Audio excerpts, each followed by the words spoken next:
जो सूचना आई है उसके अनुसार नितिन गडकरी जी आ रहे हैं उस प्रोग्राम में।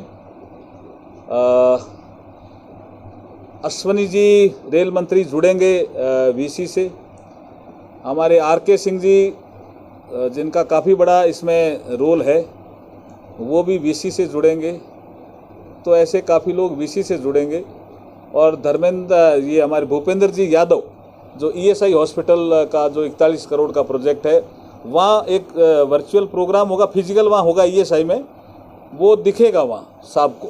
और साहब जो बोलेंगे वो भी, पीएम साहब बोलेंगे वो भी वहाँ दिखेंगे। रेलवे स्टेशन पे एक प्रोग्राम होगा, चूरू रेलवे स्टेशन पे भी एक प्रोग्राम होगा, रतनगढ़ रेलवे स्टेशन पे भी एक प्रोग्राम होगा। ये कुछ प्रोग्राम वर्चुअल होंगे। कुछ जो ये बड़े बड़े हमारे हब हैं जिसमें सोलर हब है, हमारा जीसी ग्रीन एनर्जी कॉरिडोर है, ऐसे कुछ जो हैं वहाँ भी कुछ वीसी से कुछ लोग जुड़ेंगे। भूपेंद्र यादव वर्चुअल है। मंत्री जी अभी नितिन गडकरी जी आ रहे हैं, उनका कंफर्मेशन आ गया, वो आ रहे हैं। एनएचआई का बड़ा ये जो आप बराबर छाप ही रहे हैं, बराबर समझा भी रहे हैं लोगों को, ये भी हमारे बीकानेर के लिए मुझे लगता है कि लाइफलाइन जैसा काम करेगा।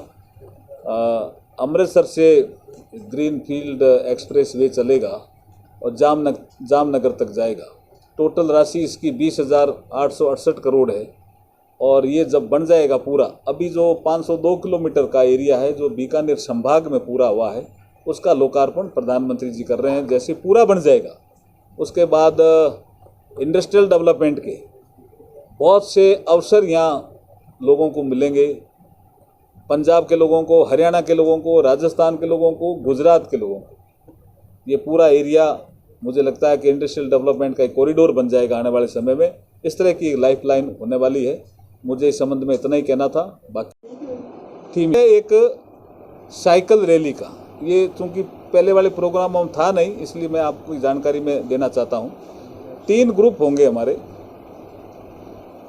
प्रधानमंत्री जी हेलीपैड से जैसे ही उतरेंगे उसके बाद वो गाड़ी में बैठेंगे और एक जो सरकारी कार्यक्रम है उसकी 1 किलोमीटर की दूरी है, वहाँ एक रोड पे प्रधानमंत्री जी चलेंगे और ठीक दूसरी रोड उसके साथ ही लगी हुई है जिसको खाली छोड़ी हुई थी अभी, उसमें 150 बीकानेर के छात्र और छात्राएं, वो बीकानेर के हैं, वो पार्टी के नहीं हैं, छात्र और छात्राएं, वो साइकिल पे चलेंगे 50-50 के ग्रुप में। 50 का वो ग्रुप होगा जो यहाँ साइकिलिंग करने के लिए लोग जो साइकिल चलाते हैं सुबह सुबह, और उनका एक क्लब बना हुआ है, एसोसिएशन भी बनी हुई है, उसमें से 50 लोग हैं। 50 लड़के हैं जो साइकिल में रुचि रखते हैं, 18 से 20 साल की उम्र के हैं, वो साइकिल चलाएंगे। और 50 लड़कियां हैं, बीकानेर के हैं सभी, बीकानेर के, वो साइकिल चलाएंगे।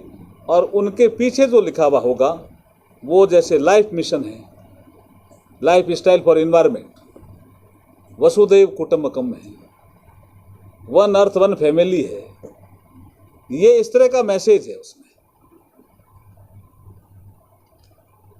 और इसके साथ साथ प्रधानमंत्री जी चलेंगे धीरे धीरे। तो ये भी एक बीकानेर के जो साइकिल चलाने वाले और साइकिल को प्रमोट करने वाले जो हमारे नागरिक हैं, हमारे छात्र छात्राएं हैं, साइकिल और आगे साइकिल के लिए क्या क्या हो सकता है बीकानेर में, उसके सारे रास्ते खुलेंगे। एक इवेंट होता है, उसके बाद उसकी जब समीक्षा होती है तो उसके डेवलपमेंट के सारे रास्ते खुलेंगे। प्रधानमंत्री माननीय नरेंद्र मोदी जी का बीकानेर आगमन राजस्थान में ये पहली बार नहीं है, क्योंकि अक्सर उनके विजिट को चुनाव से जोड़ा जाता है, लेकिन पिछले वर्ष भर में वो 6 बार से भी ज़्यादा आए हैं और अलग अलग अवसरों पर, इसमें धार्मिक, सामाजिक और राजनीतिक हर किस्म के कार्यक्रमों में आए हैं। 14 में सरकार बनने के बाद राजस्थान में खास तौर पर जो बुनियादी विकास के लिए मोदी सरकार ने काम किया, जिसमें जन धन से लेके उज्ज्वला से, आयुष्मान से और आवास से, तमाम इस किस्म की योजनाओं को राजस्थान के जनमानस को प्रत्यक्ष लाभ मिला है। उसी तर्ज पर जो इंफ्रास्ट्रक्चर डेवलपमेंट है, उसमें प्रधानमंत्री ग्राम सड़क योजना, भारतमाला वंदे भारत, इस तरीके के जो बेसिक इंफ्रास्ट्रक्चर के काम हैं, मसलन पिछले रेल बजट में 9,000 करोड़ का सीधे सीधे राजस्थान को रेल के डेवलपमेंट के लिए देना, वो मोदी सरकार की अपना एक संकल्प और प्रतिबद्धता है।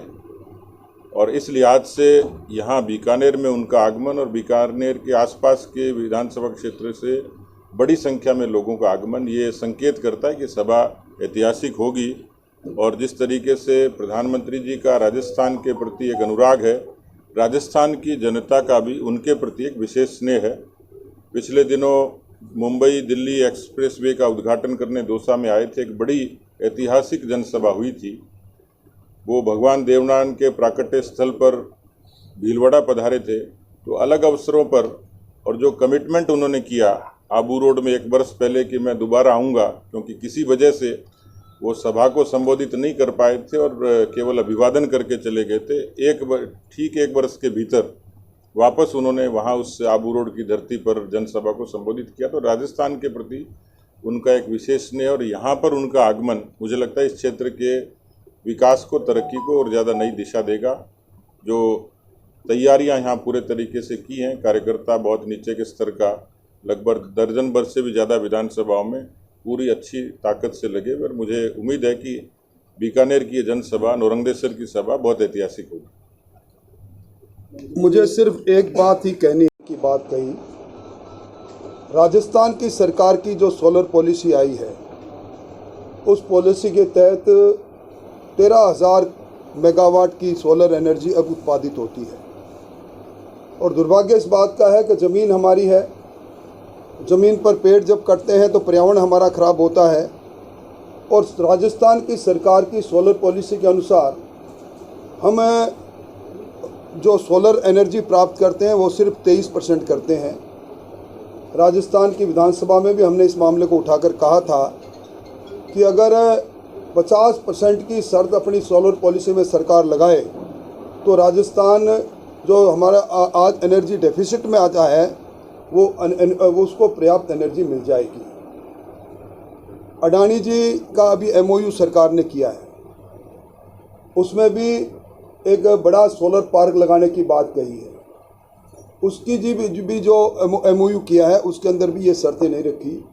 तो ये मोटी सी एक बुनियादी बात है जिस पर भारतीय जनता पार्टी का एक कंसर्ट पेपर भी आएगा। और हम वास्तव में, मुख्यमंत्री जी कहते हैं कि एनर्जी की दृष्टि से हम आत्मनिर्भर हो गए 23,309 मेगावाट में, पर बिजली की कटौती भी आपके सामने है और बिजली में दी गई रियायतों के बाद बिजली के बढ़े हुए बिल भी आज जनता के हाथ में।